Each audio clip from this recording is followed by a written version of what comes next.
What? Wanna go? Whoa. What? Wanna go?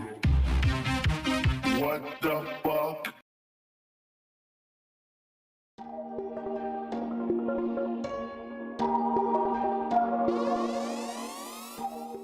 I have the privilege of introducing a dear friend, and I've got all his propaganda here. He's a internationally recognized lecturer, radio host, best-selling author. His columnist, well-known columnist whose articles have been referred to by writers in the LA Times Syndicate, MSNBC, Christianity Today, New Man Magazine, WorldNet Daily, Newsmax, and goes on and on and on of people that have used him as an authority. It's a privilege having you with us, my friend. Bless you. God bless you, my friend. Well, I was hiding back there hoping that he would keep on going on about all that stuff. I was really enjoying that. Can I get a copy of those notes? I might... I could probably never do it again. Well, greetings, everybody. Are you enjoying the Strategic Perspectives 2013? I almost said 2012. I'm still hung up in the past, ain't I? Old preachers can't ever get out of the past, can't ever stop preaching the old sermons. I do want to say one thing. Last night, Peter Flint gave you that piece of artwork. He said it was one of 14. And I don't know how I felt about that. But if he's got 13 left over, I would think one maybe ought to make its way towards Missouri. Don't you think so? Put the heat on him. I mean, I'm just saying. Otherwise, you know, maybe a Finn could come your direction for your copy. We'll just talk about that a little bit later. Oh, you're the crowd, and I'm supposed to be talking to you. I am glad to be here, and I was invited to come here today to talk to you, of all things, about the prophecy of the popes and how in the world did Chris Putnam and I predict a year in advance, not only that Pope Benedict would step down, but by the way, we got it actually to the month, and we didn't even know we did. We said in the book, if you read it, which came out before his resignation, we suggested that he was going to step down in April of 2012, citing health reasons, and be the first pope to do so, as you say, in 600 years.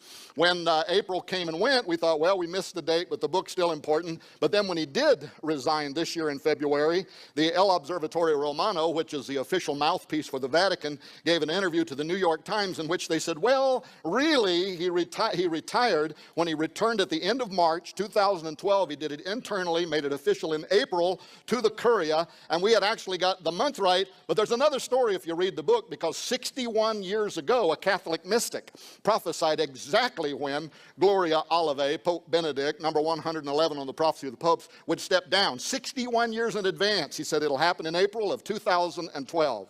So if you read the book, you'll go through a lot of that, and you'll find out that there are other mysteries that we only hint at that Putnam and I came across, for instance, having to do with the conclave itself. That process by which, that medieval process by which the cardinals go there to St. Peter's Square, sequester themselves into the Sistine Chapel, and they go through that very ancient ritual of electing a pope. And during this last election, there were a lot of questions, people out there asking questions, how does that process work? And you had comedian Craig Ferguson, the talk show host guy.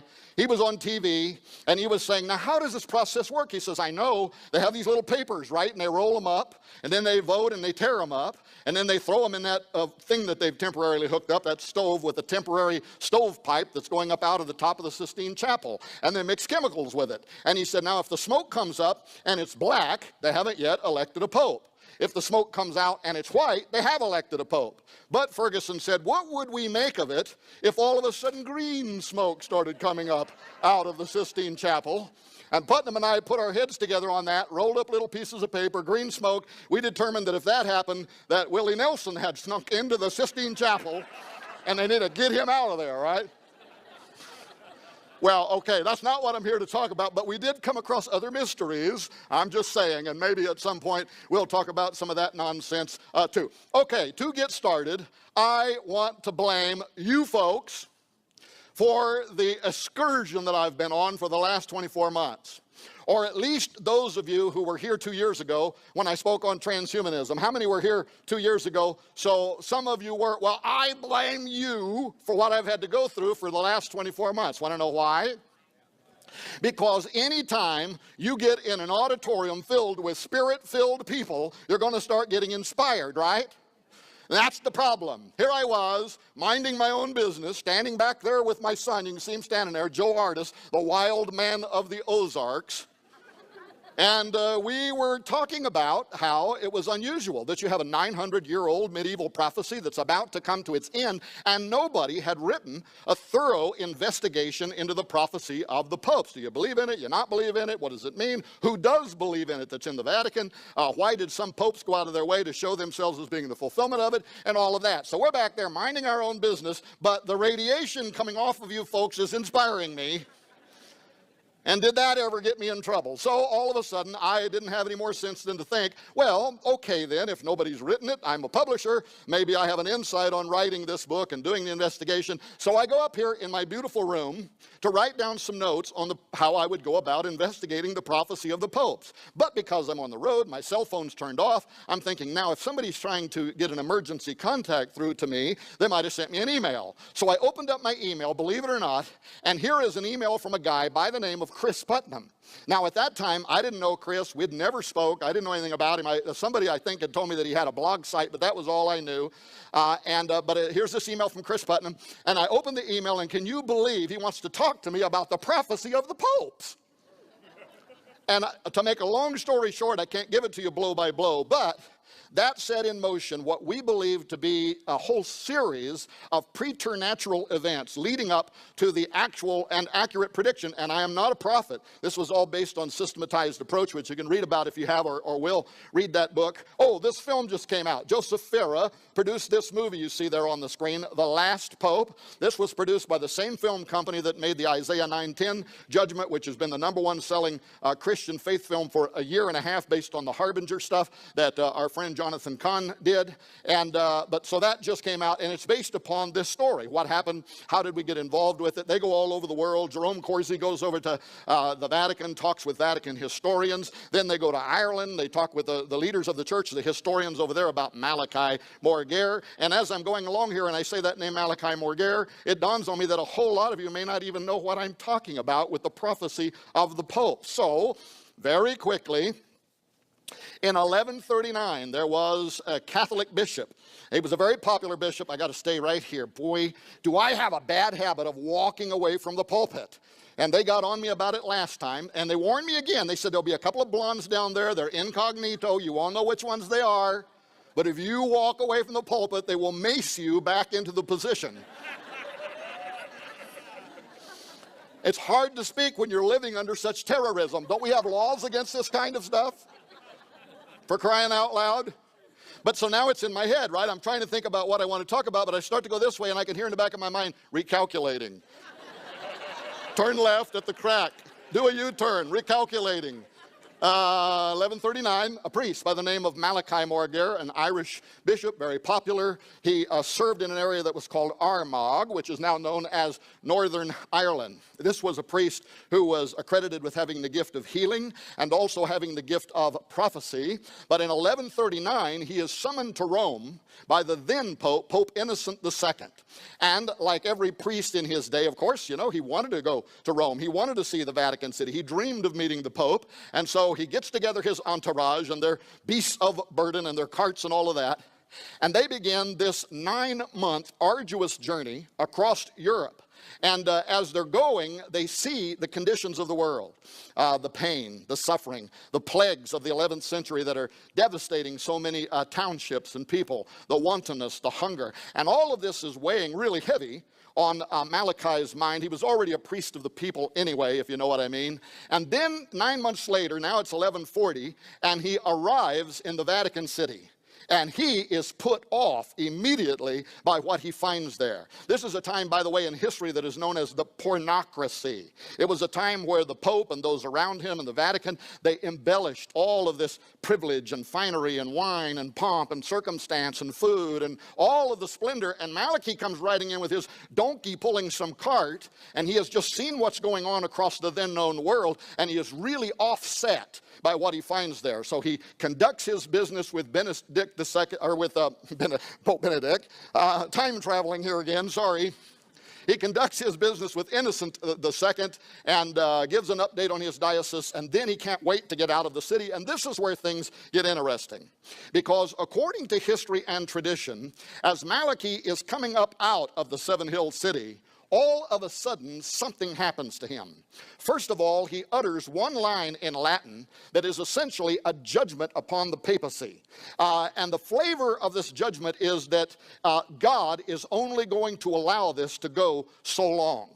That then is followed by a series of 112 lines that he writes down in Latin. Each one of these symbolic of each pope that would arrive in succession, with the pope following Innocent II, which is Celestine II, all the way down to the final pope. And that is the pope, he says, line number 112, that is the pope that will reside in Rome when the church and the world enter into the Great Tribulation period, ending with the destruction of Rome and the return of what he calls the great and terrible judge, that is Jesus Christ, who's going to judge his people, including this religious system that he had found at that moment to be so offensive. Now, that's what Chris Putnam and I started investigating, but it led to places that we would have never thought we were going to go. Bottom line this, it remained in the Vatican archives, the prophecy did, for about 400 years.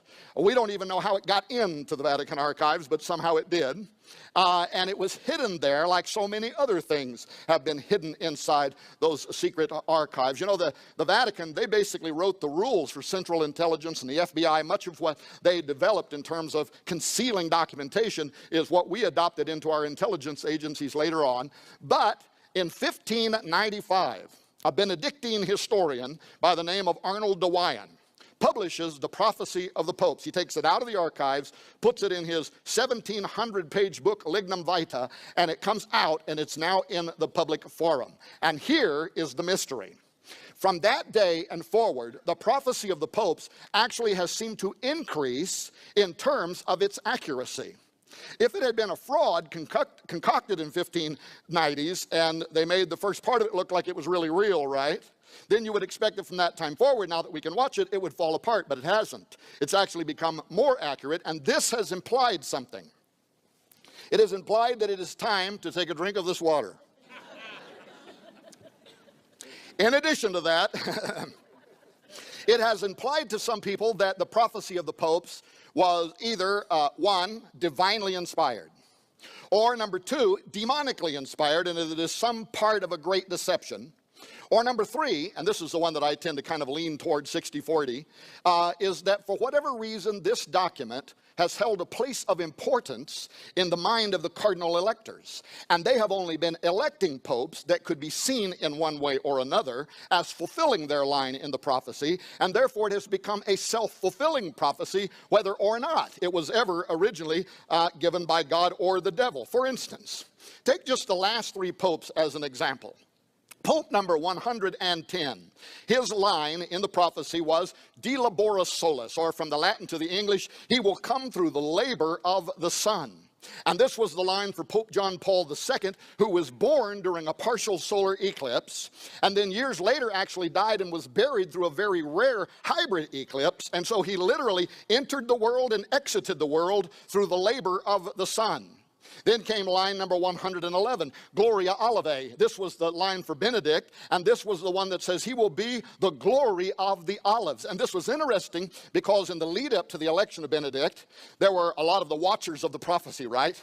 They were saying this guy is going to be a Benedictine priest because their symbol is the olive branch and their priests are known as the Olivetans. Therefore, the glory of the olives, he's going to be a Benedictine priest. Well, then the conclave came and they elected a German cardinal by the name of Ratzinger, who was not a Benedictine, and everybody was thinking, uh-oh, something just suddenly really fell apart in the prophecy of the popes. Then, a few hours later, Benedict walks out there into the well where the Pope stands in St. Peter's Square, and he announces two things. Number one, that he had been born on the feast day of St. Benedict, the founder of the Benedictine order, and secondly, that he was taking therefore as his name Benedict XVI in an astonishing fulfillment of this line line number 111 of the prophecy of the popes. But it also, of course, indicates he may have selected that name because what? Some kind of backroom deal. You have to make yourself to appear to be a fulfillment of the prophecy. I don't know, but it does bring us then to the final line number 112, which is the line for Pope Francis I. And the question, does George Bergoglio fulfill the final line in the prophecy?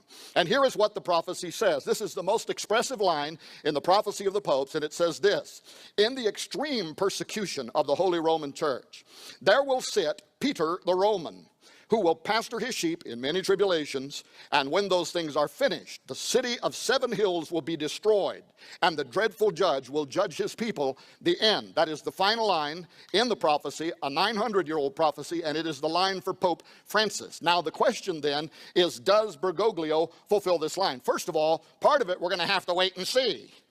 Because if he is the Pope residing at the Vatican as the Great Tribulation unfolds around us, we're all going to know that in a very short period of time, I suspect. But the second thing was this line, Peter the Roman. Because of that line, some of the people who were watching the prophecy, not the scholars who always had a different view on this, but many of the people in the public, they thought, okay, it's got to be a guy, right, who's going to have some part of his name is Peter. And if he's an Italian, or in the old language, a Roman, we're going to literally have a guy named Peter the Roman who becomes the next pope. And so people were watching that. They thought the current Secretary of State, Tarcisio Pietro Peter Bertone, who was an Italian, they thought, wow, if he becomes the pope, I mean, run for the hills, right? Start crying for the rocks to fall on us because the man is here. And people were excited about it. Now, Chris Putnam and I are on TV shows a year in advance that you can watch on YouTube, in which we said it would be a mistake to lock yourself into that opinion for a couple of reasons. Number one, let me go back to this previous slide. It comes from understanding how the prophecy of the popes work, in that the prophecy never did pick a person's Christian name or a name that they were born with. In other words, John Paul II was not born De Labora Solis. Benedict was not born Gloria Olivae. The lines in the prophecy always tell us something about the character of the pope, how he wants to model his pastorship or his papacy in Rome. And for that reason, many Catholic scholars especially had always said the final pope will not have the name Peter. The title Peter the Roman is symbolic. And in fact, what several of them believed was he's called Peter because he is the consummation of the Petrine office, the office of Peter as it is known in Rome. See, if you understand Catholic belief, and some of you I'm sure are Catholic or were raised Catholic, but they believe that their very first pope was the Apostle Peter from the New Testament, and it is upon his throne that every pope in succession provides an unbroken line of leadership for Roman Catholicism, and therefore every pope is known. In fact, George Bergoglio is a Jesuit, and the Jesuits always refer to every pope as the latest Peter in the line. So many Catholic scholars believe that this is simply talking about the consummation of the office, the final line, the final Peter, if you will. But then the term the Roman becomes really interesting.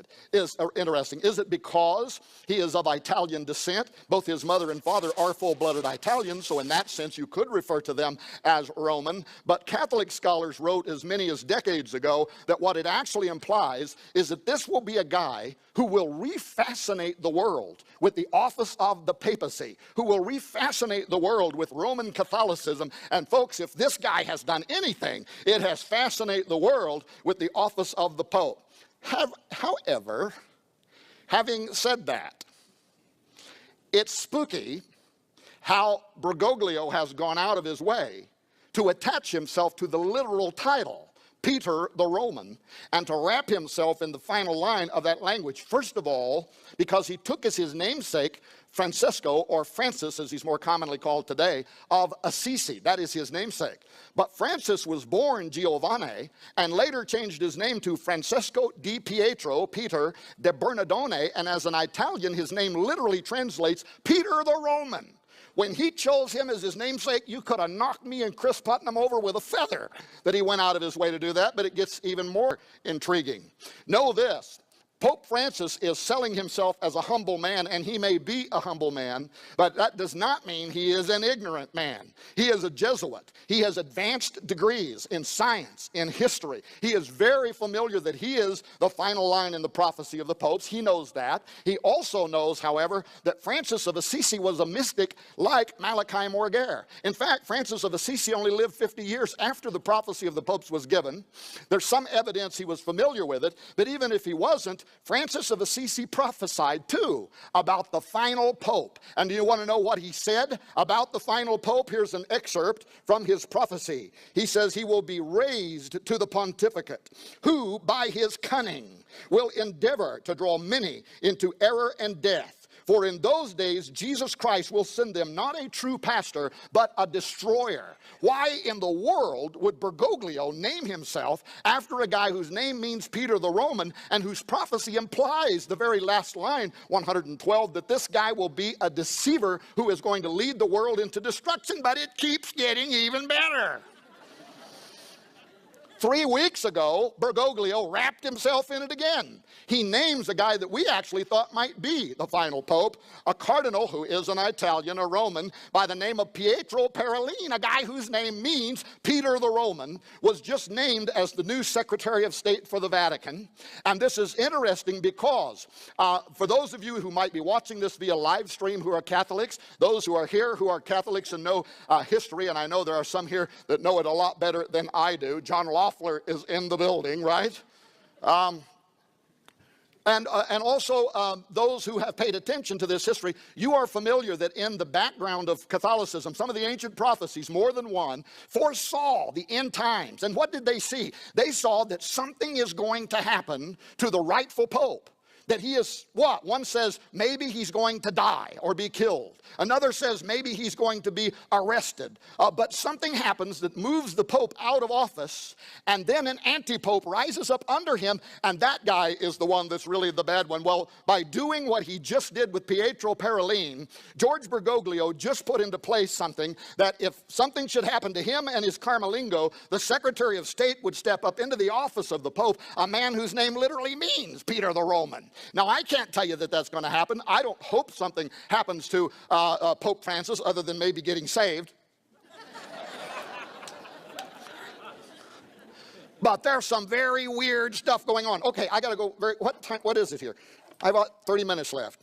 As a Jesuit, Francis may be linked to something even more intriguing and that could connect him to end times prophecy as depicted in Chuck Missler's masterpiece, Alien Encounters, and the far humbler and recent Exo Vaticana, which basically stole Chuck's ideas and reframed them in our own language. But that is the subject, astrobiology. I say this because since publishing Petrus Romanus and Exo Vaticana, we learned that the new pope has a relationship with the members of the VORG, the Vatican Observatory Research Group. First of all, as a young adult, he earned a master's degree in chemistry from the University of Buenos Aires and had scientific ambitions prior to entering the Jesuit order, including studies in astrobiology, life on other planets. Secondly, when the current leader of the VORG, Jose Gabriel Funes, also from Argentina, entered the Jesuit order, one of his 3 examiners was Bergoglio. So now we have a relationship between George Bergoglio, Pope Francis, and the astronomers who you're going to find out some of the spooky stuff they're talking about here in a little bit. And thirdly, in a recent interview with the Catholic press, Funes says that this first Jesuit pope is soon going to turn his attention to issues like astrobiology, exactly as we predicted in the final chapter of Exo Vaticana. And folks, that is where stuff now finally starts getting very, very interesting, because of a couple of things that another famous Jesuit by the name of Malachi Martin had to say before he died. How many of you are familiar with Malachi Martin? Most of you are not. Very quickly, this guy was no Johnny-come-lately. He was an insider of insiders at the Vatican. He was a Jesuit. He worked for 3 popes. He was a formidable polyglot. He could speak 17 languages, translated numerous ancient and extinct languages. In fact, he worked for the Vatican in the Holy See, transcribing the Dead Sea Scrolls, part of which was being talked about last night, his work on those documents for the Vatican. He was a personal friend of Augustine B., who is one of the most famous Jesuits in history. He had access to the deepest secrets, including the final mysteries of Fatima, which he certainly implied were not released in 2000 when the Vatican said that they were. But in any case, he was a personal friend of the Pope's. At one point, he asked the Pope if he could have leave of his priestly duties. He moved to New York City, where he became a multi-time best-selling New York Times writer of fiction and nonfiction, or his fiction he called faction, fiction based on fact. And if part of his fiction is based on fact, we only have, well, let's just say there was some very, very scary, naughty stuff going on in the Vatican. And long before the news hit the fan about pedophilism, Malachi was out there saying that it was happening, and he was being mocked by many of the other priests. But much of what he said came out later on down the line to indeed be a fact. But two of the things that he said that I want to focus on. Number one, he wrote this book right here, The Jesuits, The Society of Jesus and the Betrayal of the Roman Catholic Church. If you haven't read it, get it and read it, because you will see that exactly what he predicted was happening, but that he hoped would not happen, indeed is and has happened. And what he says in this book is that there was a secret war that was going on between the Jesuits and the other priesthood for the control of the Roman Catholic Church and the Vatican in particular. The Vatican, folks, is not like any other Christian denomination.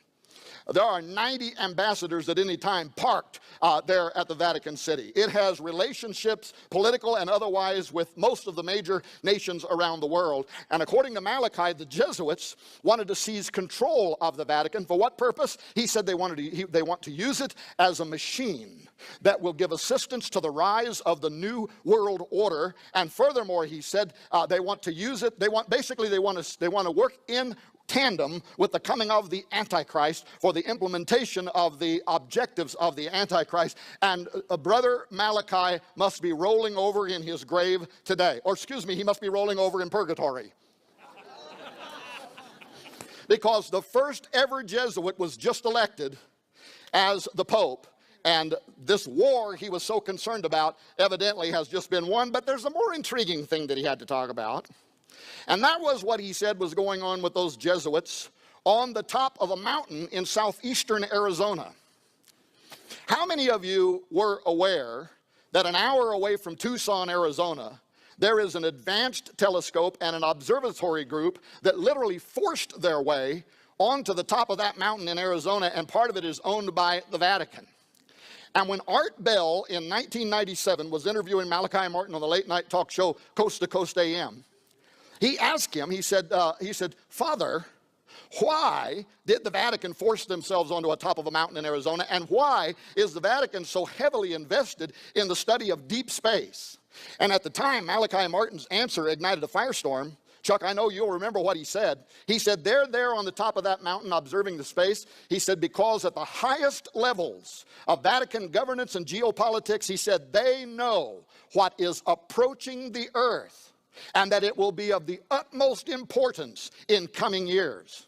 Now, he put about a decade time frame on that, and almost to the date, a decade later, in 2009, the Vatican abruptly called for an astrobiology study week. They had the Pontifical Academy of Sciences, the scientists for the Vatican, bring together 30 of the most powerful astronomers in the world, geologists, theoretical physicists, but they also brought in theologians. And that whole week, guess what they discussed? They discussed what will the impact be on faith, on religion, given the disclosure or the discovery of advanced extraterrestrial intelligence in the universe. 90 days later, the Royal Society, the oldest scientific body in the world, convened a meeting in the UK, January 2010, in which they invited experts from all over the world. And by the way, I even have their little thing right here in front of me for the discussion.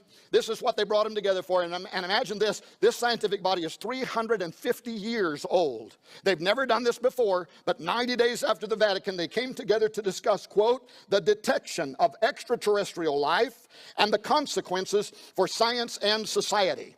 And at the time, Lord Martin Rees, who was the head of the Royal Society and also the Astronomer Royal, the astronomer to the Queen, he said, sorry, I almost said gay on you there for a minute, but Homeland Security is on the way to the door. Shut us down. Hate speech. Now, what that did to my brain, I may never recover from. To discuss the detection of alien intelligence. Well, of course, following those two back-to-back meetings, media around the world were in a frenzy. They wanted to talk to some of those people. Why is the Vatican asking what the impact is going to be on faith and religion given the detection of extraterrestrial intelligence? And why are all of the members of the oldest science body in the world coming together to talk about the detection? And so the Vatican sent out Gabriel Jose Funes, the head of the Vatican Observatory Research Group, who immediately started lobbing these little softballs out there to the media. Oh, well, it's just in case, you know, the Vatican's made some mistakes in the past. We don't think we want any more, you know, issues with trampling on scientific thought and blah, blah, blah, blah, blah, blah, blah. But then he starts saying some important things. As in he says, however, the extraterrestrial is our brother.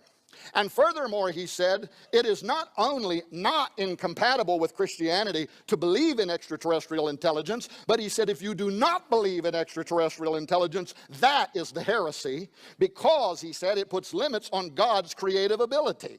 And that began what has been a slow process over the last 3 years of what is kind of a developing scheme, if you will, in theological arguments at the Vatican. But keep this in mind, some of these are Opus Dei level theologians who write theology for the Pope's University in Rome. And when you see some of the stuff they're writing right now, it'll put cold chills down your spine. But then he said something I had to just take, I thought, now how could he possibly know this, Chuck? He says that extraterrestrial intelligence discovery will not challenge the authority of the Roman Catholic Church. How could you know that? Right? Unless you've made some kind of Mephistophelian bargain, some Faustian deal with some power that you happen to think is an extraterrestrial intelligence, how could you already know it's not going to challenge the authority of the Roman Catholic Church? That is a very mysterious statement, but maybe he knew a little something about what another priest was saying. And this guy was no Johnny-come-lately either, Monsignor Caroldo Balducci. He was the official spokesperson for the Vatican on the subject of UFOs and aliens. And he died about 3 years ago under mysterious circumstances. Just before he died, he was out there on Italian television. He partook in a documentary that was made here in the U.S. And guess what he was saying? He was saying the aliens exist and they are here now. As an exorcist for the church, he said they're not angels and they're not demons. These are advanced people, if you will, and they are morally superior to us. This is an argument that they continue to make, and they're becoming more and more adamant about it, that what we know about ourselves is that we are fallen, right? But we could not necessarily assume the same thing about our space brethren, and if they're unfallen, they're closer to God than we are. Therefore, they have a better understanding of the gospel and of the Godhead and of the nature of God. And when they started out 3 years ago, Funes was saying, I'd like to baptize an alien into the Catholic faith. Well, that's not what they're saying today. What they're saying is they are coming here and they're going to baptize us into their faith, and it is going to require us to make changes to our knowledge, to our understanding of the gospel. In fact, some of their deepest theologians have said perhaps everything we think we know about the gospel is going to have to be thrown out. But guess what else Balducci said? He said not only is the Vatican aware of the alien presence that's already on earth now, and this just before he died, he said they are using their embassies from around the world to gather information on the alien presence and their agenda. Might have been an oops moment because he didn't live much longer after that, but the Vatican has never came out and retracted those statements. They've never taken objection to them. They have simply left them out there. Got to go very quickly. In more recent years, I took another drink of water. In more recent years, the Jesuits associated with Mount Graham have become even more outspoken on the alien reality and agenda, as I was just talking about. Now, how Chris Putnam and I became aware of this. So we're out there and we're doing shows on Petrus Romanus. And inevitably, when we were on these talk shows, the radio call-in talk shows, people would be calling in and they'd be asking us, oh yeah, okay, but what do you make of the Vatican ET connection? And because we wanted to be able to provide a qualified answer, and not just come across, you know, as a couple of evangelicals out there taking these Catholic guys, taking their words out of context, we wanted to go to the horse's mouth. Or we wanted to go to the Catholic horse's mouth. You know there's Catholic horses, don't you? There is. New York, other places, they have them great big churches, and every year they bring in all the animals. How many of you know what I'm saying is true? And they sanctify them and they dedicate them to the Catholic faith. Now, just to be sure, so that we don't get a conspiracy started after this, some of you know that my wife has 28 horses. But we have had every one of them certified evangelical. Not got one of them praying with a rosary. Yeah, I'm sorry. We wanted to go to the horse's mouth, and we knew, brother, that this was like a dream, right? The best way to do this would be if somehow, some way, we could get up to the top of Mount Graham in Arizona and talk to the astronomers there. Now that was a big maybe, right? You don't just drive up to the top of Mount Graham and jump out and say, I'm here to see the aliens. It's fenced off way down off the mountain, signs in all kinds of languages talking about the horrific things that will happen to you if you climb over the fence and try to go up there.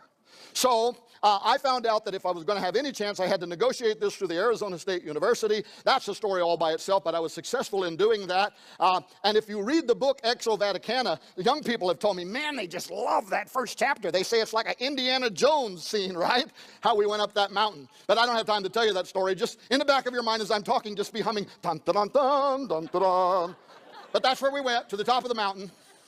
And when we got up there, now I have to say, I was very impressed with the Jesuit who was on duty that day. He's not the one we had been hoping to talk to, but he was a Jesuit astronomer. We later did talk to the one we wanted to talk to, but he was an astronomer and very cordial. I mean, this guy could give evangelicals lessons on how to behave in a Christ-like manner. Very warm, very cordial, answered all of our questions, took us and showed us the very humble areas where the astronomers sleep when they're there and the places where they eat. But then finally, of course, we went up the stairway, and we wind up there with the Vaticans Astronomical or Advanced Technology Telescope, and they allowed us to do all kinds of crazy stuff. We climbed all over the telescope, went up above it, went down below it. Down below, there's an area chained off.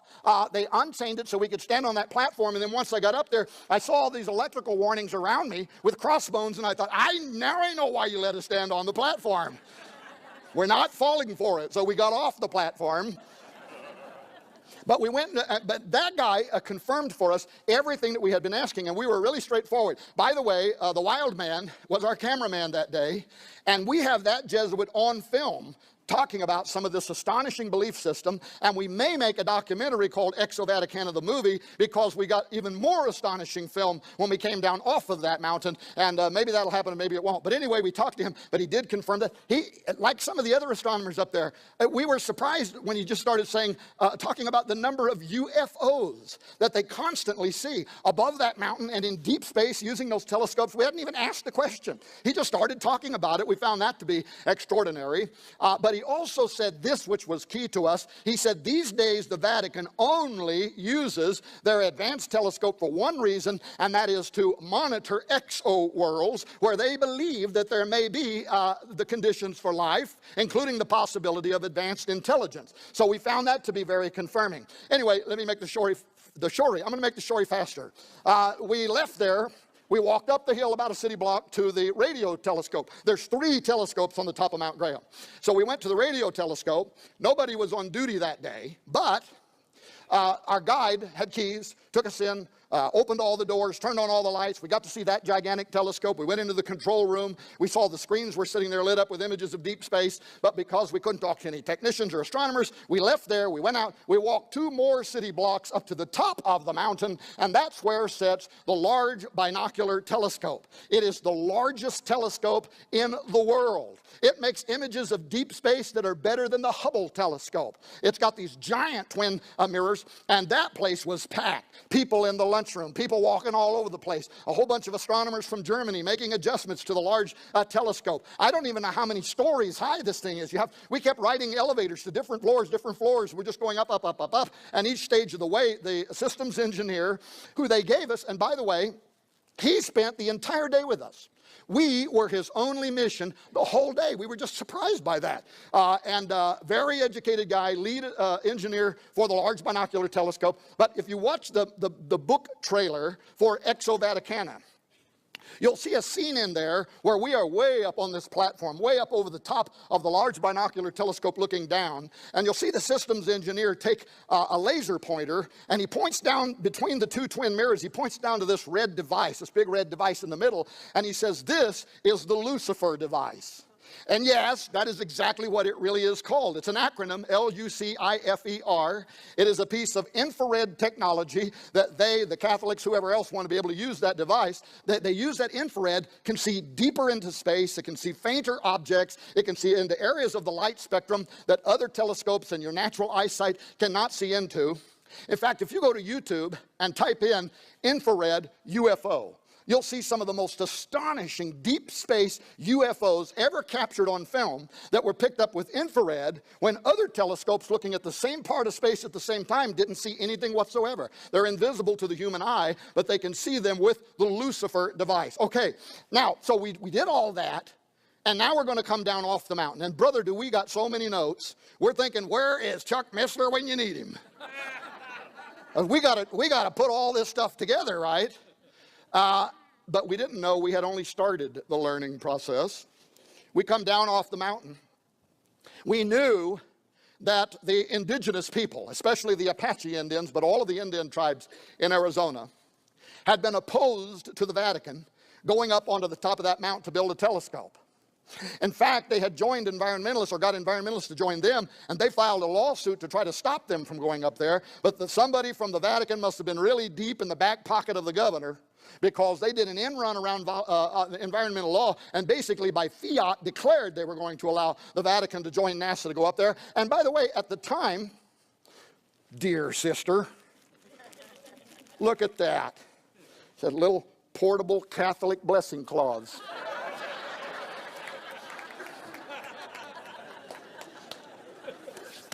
Yeah, oh yeah, I guess you're probably getting tired of that, huh? Look at this guy with the face thing, man. Really? Yeah, but you're not standing up here under all these hot lights. Don't give me some kind of problem about the way I look. Now, see, I won't be able to say anything bad about the Catholics because I just got the Catholic cloth. Put it on, just put it up there and leave it up there. I can play dominoes better than you. Well, hey, what we found out was astonishing. And Chuck, I don't know if you even knew this, but we found, because what we thought was, okay, the Indians are fighting the cowboys there, the Catholic cowboys. They don't want them to go up onto the top of that mountain, probably because it's sacred ground, right? Like their elders lived and died there for hundreds of years and hunted on the mountain, and probably some of their bones are on the mountain, and it's sacred ground. And no, that was not the deal. Now, that might be true, but that's not why they did not want them up there. The Apache Indian did not want the Catholic Church going up there because Mount Graham is one of 4 of the most holiest mountains in the world to all American Indians, and it is because that mountain for them is what we would call in modern lingo a stargate. It is a portal. They believe that the top of that mountain represents a gateway through which other dimensional entities enter into and exit from this world. Now we were wondering in real conspiratorial tones why the Vatican. Of all mountains, why did they fight to get to the top of that mountain? Once we came into that history, everything started kind of slowly changing in our suspicions about why they wanted to go up there. Oh, and let me add one more thing.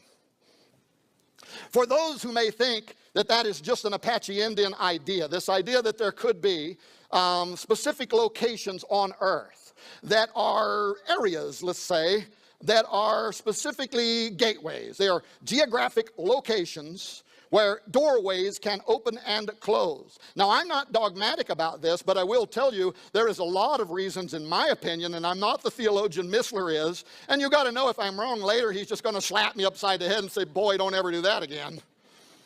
There are a lot of reasons in the Bible to believe there could be something to this. Note that Moses had to go to the top of Mount Sinai there to meet with God.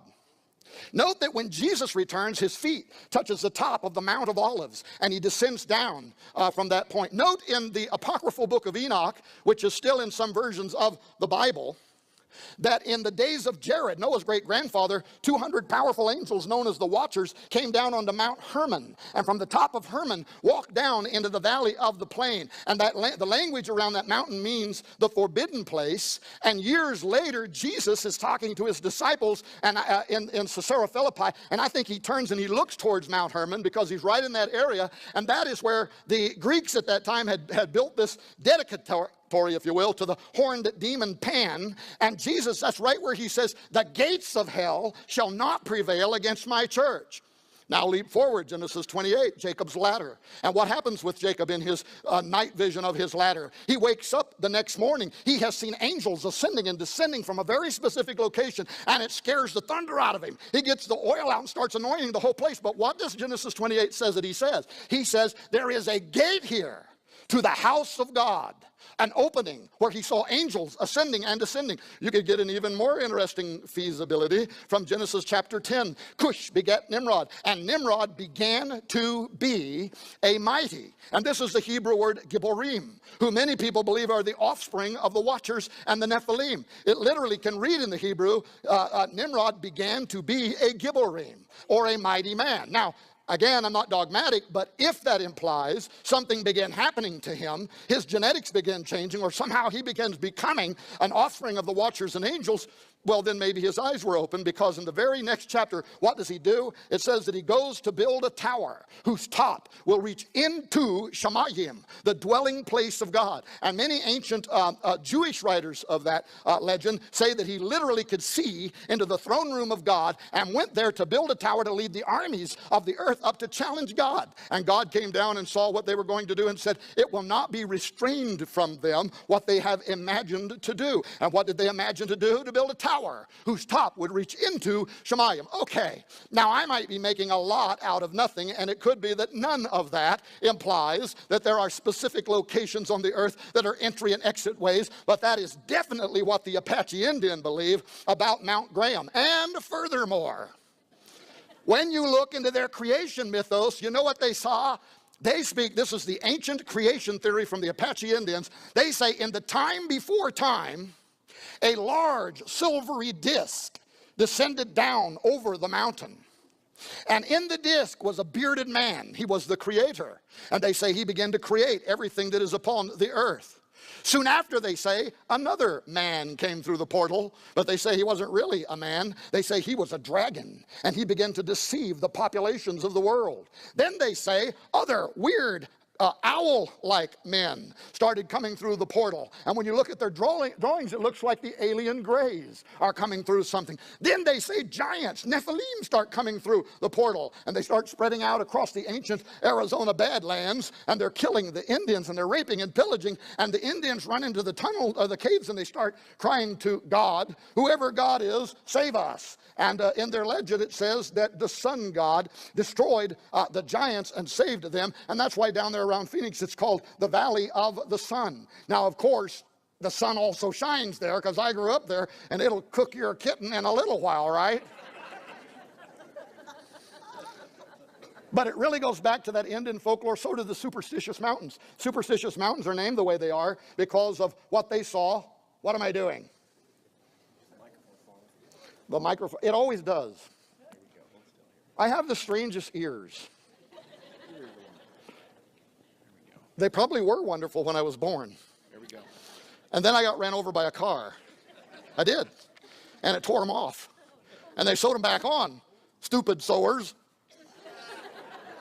And ever since then, nobody can keep a headset on me. Really. And pretty soon, I'm usually just pulling it off, and I'm holding it like this as I'm walking around talking. A Spock, I'm not. I don't have the right ears for doing this kind of business. Well, in any case, that is what they believe about Mount Graham, and that's why they didn't want them going up there. I'm almost out of time, so let me do this real quickly. After our visit to that, another thing that was really important was I got a hold of Brother Guy Consolmagno. Now, Consolmagno is a very important astronomer for the church, one of their leading astronomers.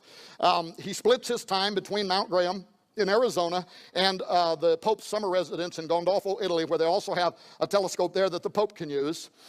He's the keeper of the Vatican's collection of meteorites and other things that have fallen down from the earth. You often see pictures of Brother Guy Consmonalgo with the Pope. But I wanted to talk to him because of this book right here, Intelligent Life in the Universe. The subtitle, Catholic Belief and the Search for Extraterrestrial Intelligent Life by Brother Guy Consmagno. I wanted to read this book because when it was first published a few years ago, it was instantly pulled from the market by the Catholic Church.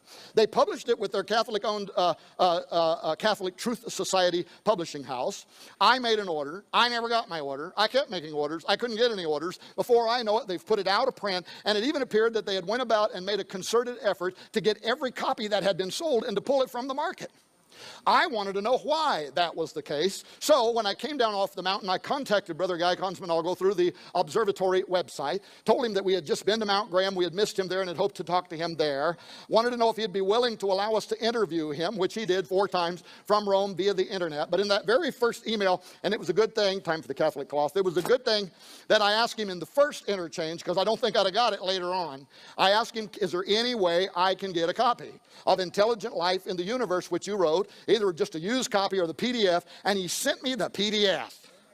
And guess what? We make the PDF of the book available free on that DVD they got back there on that table. And if you get that DVD, by the way, it's got tens of thousands of pages of information. It's got 20-some hours of interviews. When the Royal Society was meeting over there, I decided that our Royal Society would meet over here. And we did 20 hours of interviews. We interviewed Chuck Missler. We interviewed the former leader of the military of defense for the government of Britain, Nick Pope. We got one of the last interviews with Jesse Marcel Jr. before he died a few weeks ago about what actually happened there in Roswell. 20 hours. It's all on there free, MP3 format. You can put it in your little device, listen to it as you drive. But this book is in there. And what does this book say? Well, when I asked Brother Consmagno about what these churchmen were saying, that the aliens are coming, and it's going to require us to have to change our understanding of the gospel, he quoted from his own book. These are in this book. He quoted from his own book. Oh, I asked him, I said, where would I find an example that advanced extraterrestrials might come to the earth sharing the secrets of heaven? And he said, well, Tom, it's happened once before. And I said, where? He said, haven't you read Genesis 6? Now think about that. He's using a story to imply our space brothers were once here. They're coming back. They're going to correct our version of the gospel. And he is using as a sample of that who we would call fallen angels.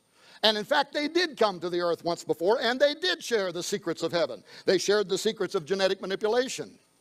And the Bible tells us in Genesis that eventually all flesh, both man and beast, had been corrupted, and it led to the fiat of the flood and God having to purify the world. They shared the secrets of metallurgy. They taught men how to make superior weapons so they could more efficiently kill one another. They taught the secrets, it says, of potions and allures. And some of the ancient texts say they taught women how to make lures so that they could lure both men and angels into their bedrooms. So, yeah, they came down, but these are the last guys on earth, right?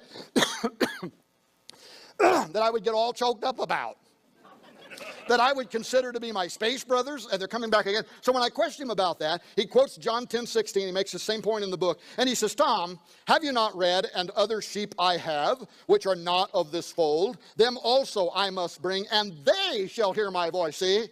They listen to God better than we do. And there shall be one fold. They're coming with me. And when we come, there will be one shepherd, and we're all going to become one fold. But he then uses this to again quote from his own book, in that he says, perhaps it is not so far-fetched to see the second person of the Trinity, the Word, talking about Jesus, who was present in the beginning, John 1:1, coming to lay down his life and to take it up again, John 10:18. Look at this. Not only as the Son of Man. Now he's talking about aliens here. That's all we're talking about, as the Son of Man, but also as a child of these other races.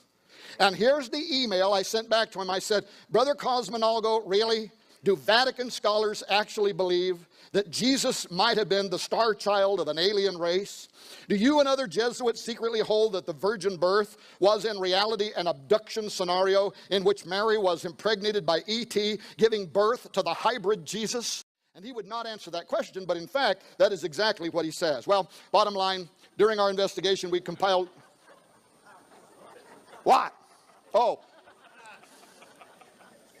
It might have been painted by a famous Franciscan, but probably not. We compiled it. If you read the book, you'll see an extraordinary number of additional documents written by Jesuits and Opus Dei level church theologians that are now arguing in favor of, number one, advanced ETIs exist and are more likely superior than men. Number two, therefore, they will be evangelizing us. Number three, we are going to need to change our theology. Here's a quick example. Can I have 5 extra minutes?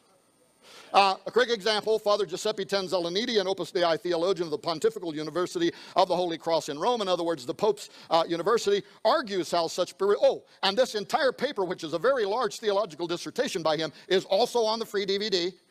But he makes this argument how a contact with spiritual ETs is not going to immediately oblige the Christians to renounce their faith in God simply on the basis of the reception of new, unexpected information of a religious character from extraterrestrial civilizations, but that such a renunciation could come soon after as the new religious content originating from outside the earth is confirmed as reasonable and credible. How in the world would you confirm alien information as reasonable and credible?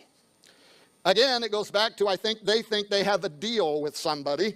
But in any case, once the trustworthiness of the information has been verified, the believer would have to reconcile such new information with the truth that he or she already knows and believes on the basis of the revelation of the one and triune God, conducting a rereading of the gospel inclusive of the new data. Well, I think the Bible has some intriguing things to say about all this too. Very quickly, the Antichrist will appear with all lying signs and wonders, 2 Thessalonians 2:9.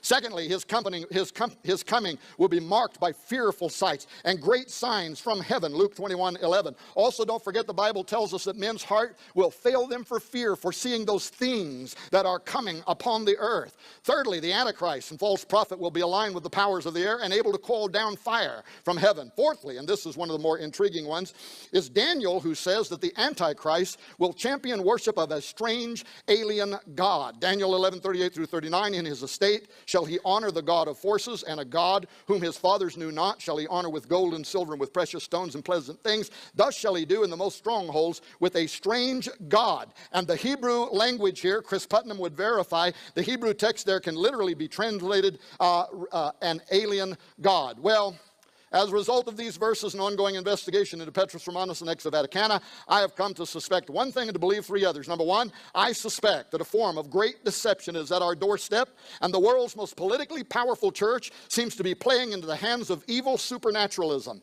It is obvious now that the Vatican is preparing for, even perhaps monitoring from Mount Graham, the approaching of an alien savior. I suspect that. But I believe that much of the UFO and especially alien abduction phenomenon is demonic, part of a great setup, the likes of which the world is unprepared for, and that could overwhelm the average person's senses in the not too distant future. You'll notice there it says, read short statement I prepared. I'm not going to read it. Number 3, but great deception is coming. And ye brethren are not in darkness, that day should overtake you as a thief. Somebody say amen. And finally, I believe the entire world is soon going to witness the power of Christ over the deceptive ones, as it describes the near future seen in Revelation 9:11-21. And I saw heaven opened, and behold, a white horse, and he that sat on him was called Faithful and True. And in righteousness he doth judge and make war. His eyes was a flame of fire, and on his head were many crowns. And he had a name written that no man knew but he himself. And he was clothed with a vesture dipped in blood. And his name is called the Word of God. And the armies which were in heaven followed upon him in white horses. Nita, make sure they're evangelical. You can read the rest for yourself. Ladies and gentlemen, thank you so very much for allowing me to come here today and to talk to you once again.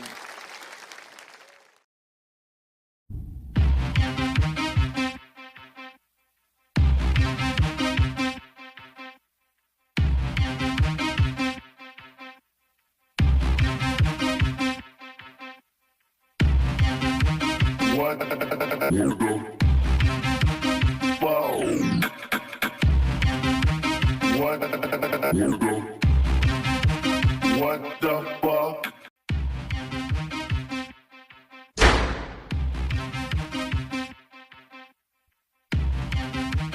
What? Wanna go? Wow. What? Wanna go? What the fuck?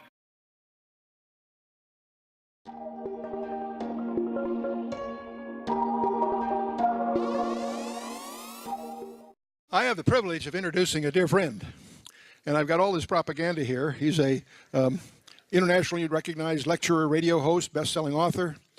His columnist, well-known columnist whose articles have been referred to by writers in the LA Times Syndicate, MSNBC, Christianity Today, New Man Magazine, WorldNet Daily, Newsmax, and goes on and on and on of people that have used him as an authority.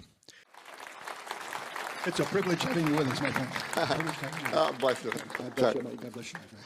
Well, I was hiding back there hoping that he would keep on going on about all that stuff. I was really enjoying that. Can I get a copy of those notes? I might. I could probably never do it again. Well, greetings, everybody. Are you enjoying the Strategic Perspectives 2013? I almost said 2012. I'm still hung up in the past, ain't I? Old preachers can't ever get out of the past, can't ever stop preaching the old sermons. I do want to say one thing. Last night, Peter Flint gave you that piece of artwork. He said it was one of 14. And I don't know how I felt about that. But if he's got 13 left over, I would think one maybe ought to make its way towards Missouri. Don't you think so? Put the heat on him. I mean, I'm just saying. Otherwise, maybe a Finn could come your direction for your copy. We'll just talk about that a little bit later. Oh, you're the crowd, and I'm supposed to be talking to you.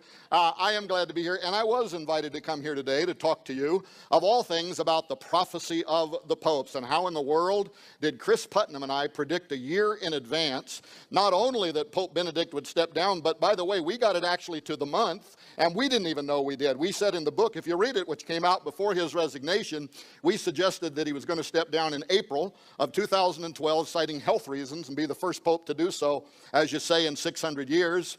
When April came and went, we thought, well, we missed the date, but the book's still important. But then when he did resign this year in February, the El Observatorio Romano, which is the official mouthpiece for the Vatican, gave an interview to the New York Times in which they said, well, really, he retired when he returned at the end of March 2012. He did it internally, made it official in April to the Curia, and we had actually got the month right. But there's another story if you read the book, because 61 years ago, a Catholic mystic prophesied exactly when Gloria Olivae, Pope Benedict, number 111 on the prophecy of the popes, would step down. 61 years in advance. He said it'll happen in April of 2012.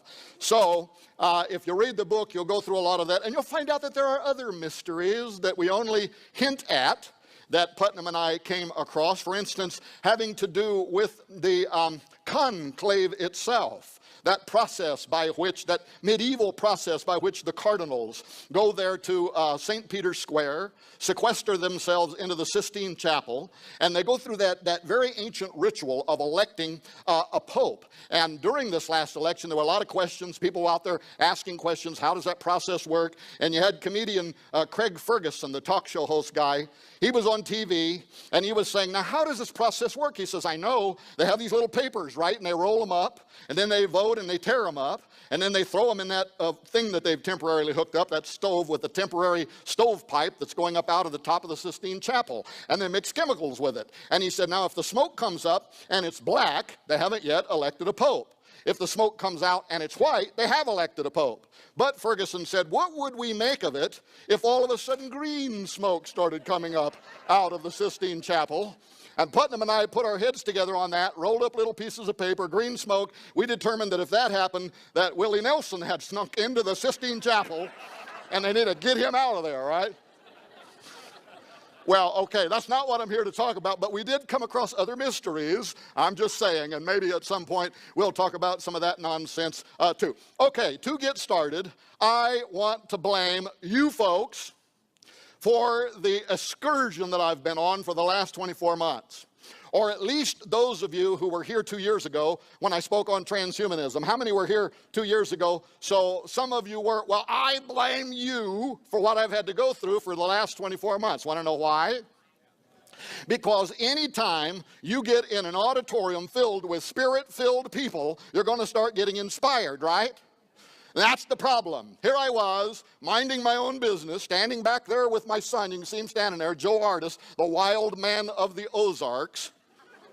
And we were talking about how it was unusual that you have a 900-year-old medieval prophecy that's about to come to its end, and nobody had written a thorough investigation into the prophecy of the popes. Do you believe in it? Do you not believe in it? What does it mean? Who does believe in it that's in the Vatican?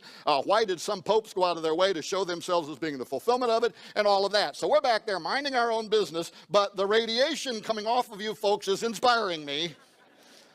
And did that ever get me in trouble? So all of a sudden, I didn't have any more sense than to think, well, okay then, if nobody's written it, I'm a publisher, maybe I have an insight on writing this book and doing the investigation. So I go up here in my beautiful room to write down some notes on how I would go about investigating the prophecy of the popes. But because I'm on the road, my cell phone's turned off, I'm thinking, now if somebody's trying to get an emergency contact through to me, they might have sent me an email. So I opened up my email, believe it or not, and here is an email from a guy by the name of Chris Putnam. Now, at that time, I didn't know Chris. We'd never spoke. I didn't know anything about him. Somebody, I think, had told me that he had a blog site, but that was all I knew. Here's this email from Chris Putnam, and I opened the email, and can you believe he wants to talk to me about the prophecy of the popes? And to make a long story short, I can't give it to you blow by blow, but that set in motion what we believe to be a whole series of preternatural events leading up to the actual and accurate prediction. And I am not a prophet. This was all based on systematized approach, which you can read about if you have or will read that book. Oh, this film just came out. Joseph Farah produced this movie you see there on the screen, The Last Pope. This was produced by the same film company that made the Isaiah 9:10 judgment, which has been the #1 selling Christian faith film for a year and a half based on the Harbinger stuff that our friend Jonathan Kahn did. So that just came out, and it's based upon this story. What happened? How did we get involved with it? They go all over the world. Jerome Corsi goes over to the Vatican, talks with Vatican historians. Then they go to Ireland. They talk with the leaders of the church, the historians over there, about Malachi Morguer. And as I'm going along here and I say that name, Malachi Morguer, it dawns on me that a whole lot of you may not even know what I'm talking about with the prophecy of the Pope. So, very quickly, in 1139, there was a Catholic bishop. He was a very popular bishop. I got to stay right here. Boy, do I have a bad habit of walking away from the pulpit. And they got on me about it last time, and they warned me again. They said, there'll be a couple of blondes down there. They're incognito. You all know which ones they are. But if you walk away from the pulpit, they will mace you back into the position. It's hard to speak when you're living under such terrorism. Don't we have laws against this kind of stuff? For crying out loud. But so now it's in my head, right? I'm trying to think about what I want to talk about, but I start to go this way, and I can hear in the back of my mind, recalculating. Turn left at the crack. Do a U-turn, recalculating. 1139, a priest by the name of Malachi Morguer, an Irish bishop, very popular. He served in an area that was called Armagh, which is now known as Northern Ireland. This was a priest who was accredited with having the gift of healing and also having the gift of prophecy. But in 1139, he is summoned to Rome by the then Pope, Pope Innocent II. And like